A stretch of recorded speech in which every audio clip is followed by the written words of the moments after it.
амирҷон шарифов, абдулҳафиз ғофилов ва меҳром асидинов ғолибони даври минтақавӣ аз фани физика барои иштирок ба даври вилоятӣ ба олимпиадаи анъанавӣ мактабиён дар даври ҷанбастии ноҳиявӣ бо тайёрӣ ҳамаҷонибо омаданд. ин наврасон дар олимпиадаи ҷумҳурӣ миёни муассисаҳои таҳсилоти миёнаи умумӣ литсей ва гимназияҳо соли гузашта ба гирифтани ҷойҳои ифтихорӣ мушарраф гардида буданд.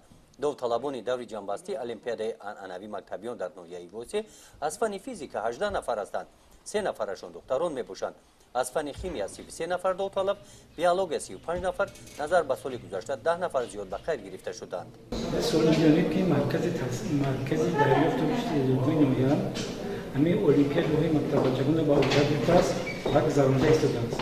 натиҷаи соли 2016 нишон дод ки муваффақиятҳои ҳамин олимпиадаҳои мактаббачагон дар вилоят дар ҷумҳурӣ хуб баро монда шуд.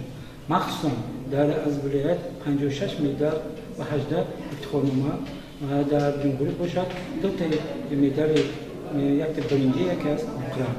фанҳои дақиқ дар махсусан қарори ҳукумати ҷумҳурии тоҷикистон ҳам сардори худамон ки имсол фанҳои дақиқ ба бисёр эътибори ҷиддӣ дода истодааст.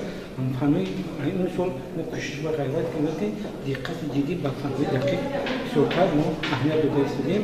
натиҷа ҳамин аст ки кӯшиш мекунем ки имсол аз фанҳои дақиқ ҳам ёҳии сазовор шавем. олимпиадаи анъанавии мактаббачагон даври ҷанбастӣ дар ноҳияи восе дар муассисаи таҳсилоти миёнаи умумӣ рақами 14 дар ҷамоати деҳоти ба номи абдиавазов доир гардид.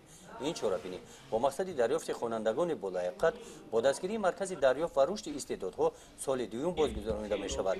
барои баргузории олимпиада аз ҷониби ин марказ барои иштирокчиён шароитҳои мусоид фароҳам оварда шуданд.